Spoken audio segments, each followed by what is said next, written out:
What's going on, guys? It's Greg here, aka NYPrepper. It is Saturday, May 3rd, 2025, and I have some breaking news to share with you guys.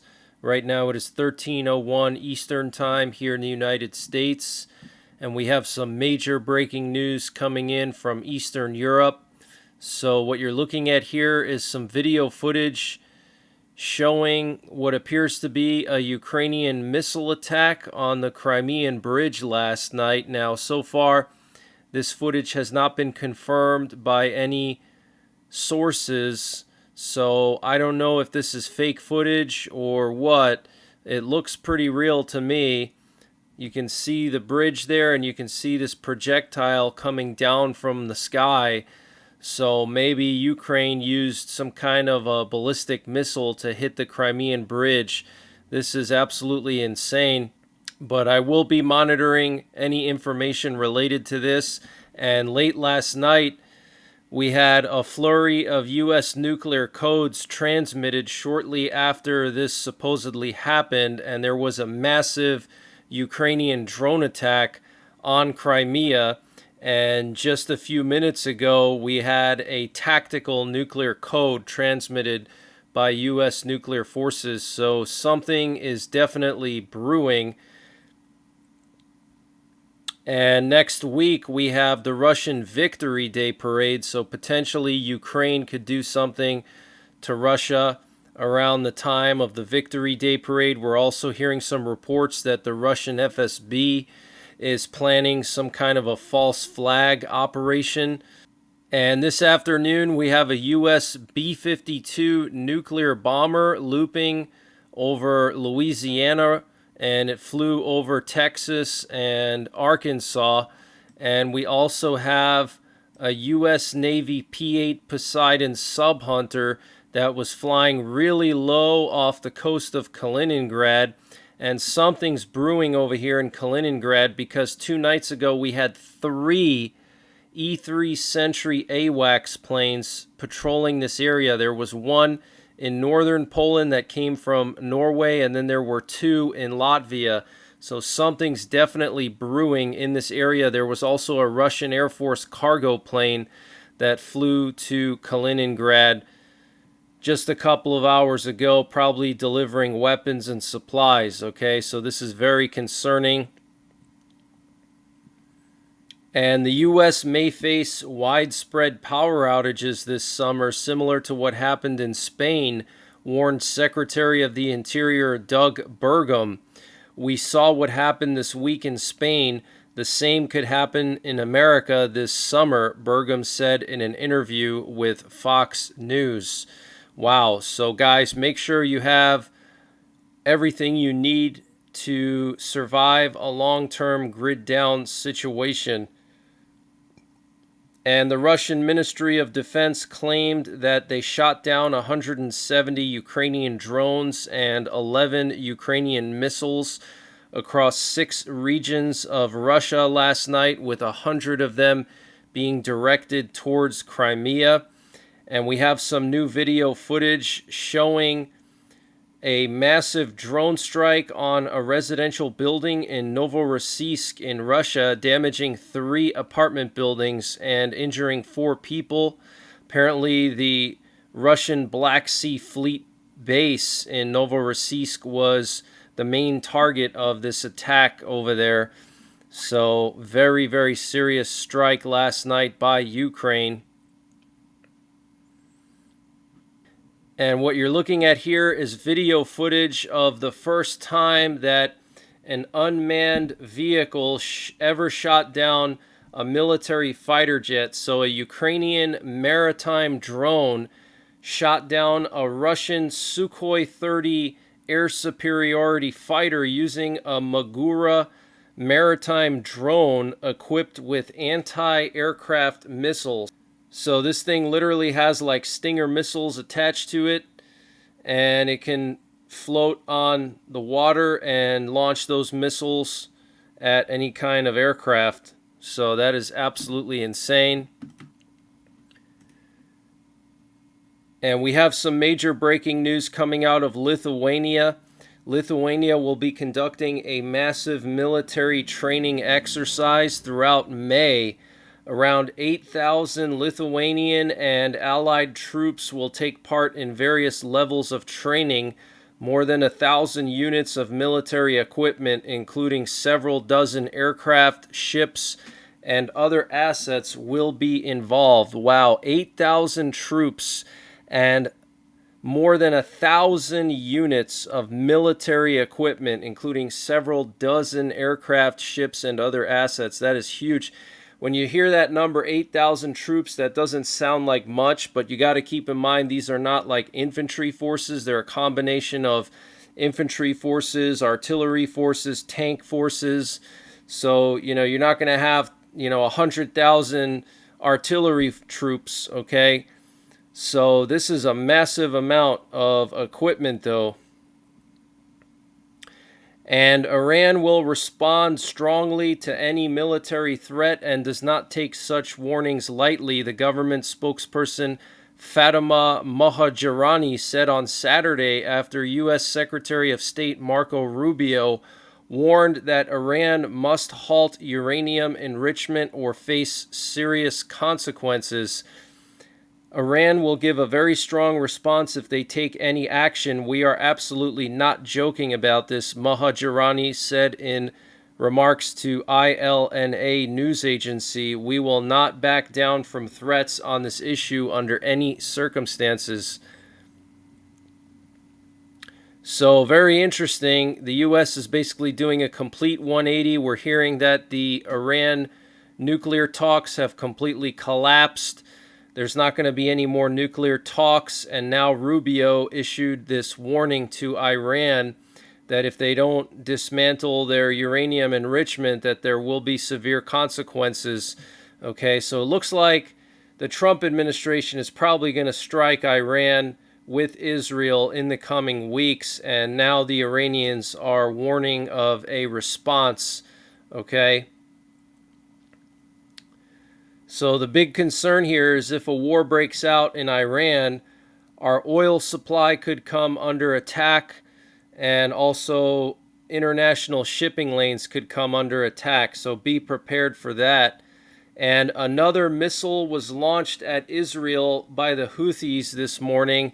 This is the third ballistic missile to be launched by the Houthis towards Israel in the past 24 hours. And according to Politico, U.S. Secretary of State Marco Rubio will serve as both the National Security Advisor and Secretary of State for up to 6 months, citing unnamed senior White House officials for the reports. Officials told Politico that Secretary Rubio has now been tasked with heading a significant reorient of the nation's national security policy. Interesting. So what I think is happening here is I think Trump wants to test Rubio out to see if he's better as a national security advisor or if he's better as a Secretary of State. I think that's what Trump is doing here. And depending on, how he performs in each role, Trump will either keep him as the Secretary of State or move him as the national security advisor and make him that, which is very interesting. And we know that Rubio has security background in the Senate. He was a Senate Armed Services member. So he knows a lot about stuff going on all over the world. And the Israeli Defense Force confirmed that they used 12 fighter jets last night to bomb dozens of military assets in Syria. Wow. And India has banned the import of goods from Pakistan. And India has also prohibited the visit of Pakistani ships to its ports. India has also suspended all postal linkages with Pakistan. So the situation between India and Pakistan is continuing to escalate. And we know that there's multiple no-fly zones now in place over Pakistan. The Pakistani military has shut down many areas of their airspace along the border with India, and the main border crossing in northern India with Pakistan has been closed down. And the Indian Army will be procuring very short-range air defense missiles under an emergency procurement. A total of 85 missiles will be acquired. Along with them, 48 launchers and 48 night vision sights will also be procured. So the Indian Army is preparing for war. Okay, they're using emergency procurement to get very short-range air defense missiles to deal with, artillery and short-range ballistic missiles that Pakistan will use to strike India. And Pakistan conducted a successful training launch of the Abdali weapon system, a surface-to-surface missile with a range of 450 kilometers, the military's media affairs wing said on Saturday. And we're hearing reports that Russia is planning false flag attacks on May 9th during the Russian Victory Day, celebrating the end of World War II. The Russian FSB plans terrorist attacks in Khabarovsk, Ulan-Ude, and other Russian regions during the parades. The goal is to blame Ukraine for violating Putin's declared ceasefire and attacking civilians, disrupt U.S. initiatives, and mobilize resources. Okay, so Putin declared a ceasefire for several days around this Victory Day celebration, and so the FSB is going to basically try to make Ukraine look bad. And what's funny is that Putin is actually not going to be attending the Victory Day this year. He's going to be attending via a video link. Okay, normally he goes there in person to the Red Square. Well, now he's only going to be there through a video link. So he's obviously concerned about his safety. And Zelensky, the president of Ukraine, said that after signing the minerals agreement, Ukraine can receive up to $30 billion of military aid from the U.S. this year.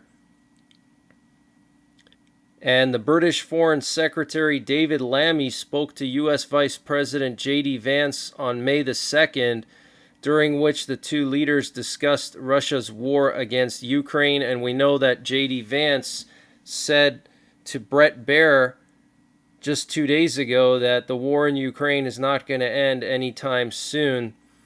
And Trump's spiritual advisor Mark Burns said the U.S. will not turn its back on Ukraine.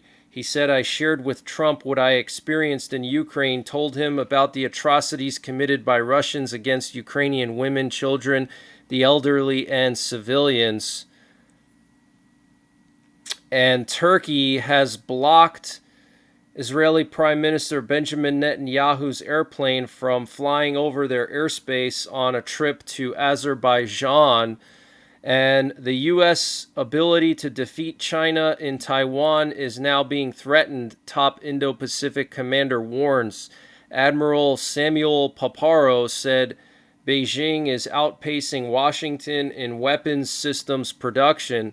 The top American military commander in the Indo-Pacific said the U.S. would defeat China in a conflict over Taiwan, but warned that it faced increasing challenges as China rapidly expanded its military. And we're hearing that Taiwan is set to receive 5 land-based Harpoon missile systems, including launch vehicles and a radar truck, by the end of June. So these are anti-ship missiles. So clearly the U.S. is concerned about something if they're sending Harpoon missiles to Taiwan.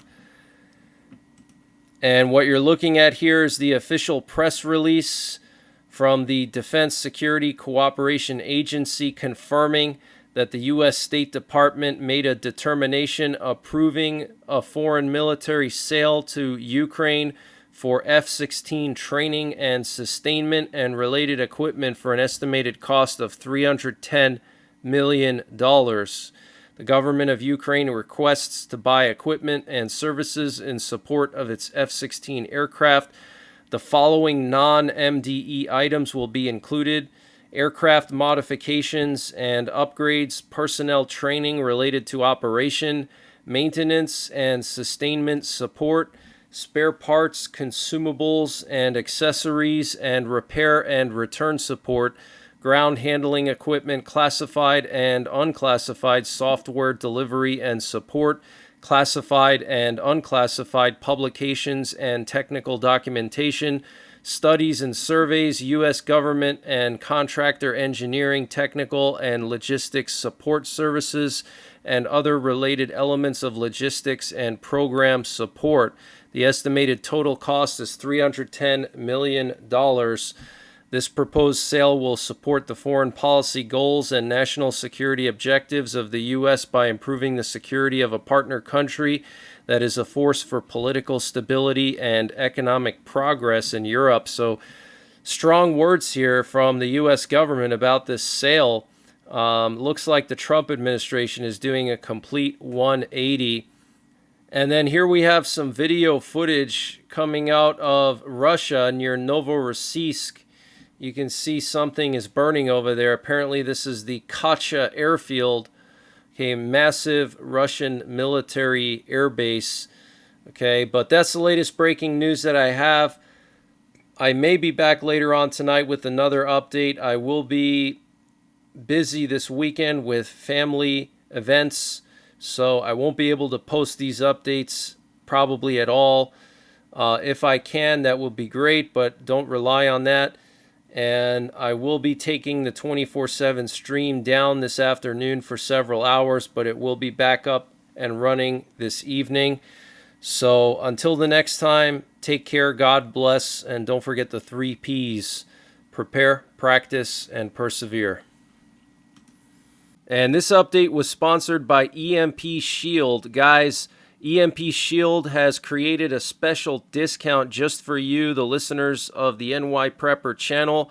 If you go to empshield.com and use the promo code NYPrepper, you can get 15% off your entire order. And why do you need an EMP Shield? Well, this is a special device to protect your vehicle, your RV, your solar generators, your radios from an electromagnetic pulse, which could be caused by a solar flare or potentially a rogue country like North Korea detonating an electromagnetic pulse weapon over the United States that's mounted onto a satellite. So protect your vehicles, protect your RV, protect your radios, protect your generators with an EMP Shield. Use my promo code NYPrepper to get 15% off. Installation is super simple. This is a veteran-owned business, 100% American-made, and the EMP Shields have been tested by the military, okay? And free shipping is included to the entire continental United States. And the link and the promo code are in the description below this video.